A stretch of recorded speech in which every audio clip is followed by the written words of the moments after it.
How to buy Zerebro, the Zerebro token. So before we start, this is not financial advice. I am not professional or economic expert. So before investing in any project that you find on my channel, please do your own research. Now before going and buy this token, make sure to check their X account. And you can see they have a big community there. Now keep following their update about this token. Now after that, go to the screener and find this token on it. Now if you don't have an account, just go and create one. Now as you can see, this token, as you can see, if you click here, you will see that 82% of liquidity is locked. That's median investment in a safe place.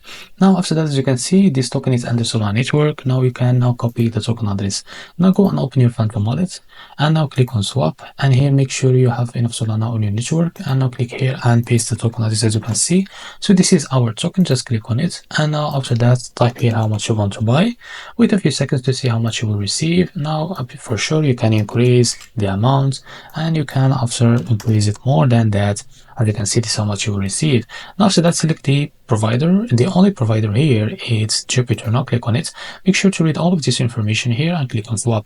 Now after that, they will redirect you to Jupiter, yes, the Jupiter provider, to be able to buy this token. If you face any issues, just go back to this page, switch the slippage from here or custom it, and you will be able to buy this token without any issue. So this is how to buy the Zerebro, yes, the Zerebro token. If you found this video helpful, please like and subscribe. See you in the next video.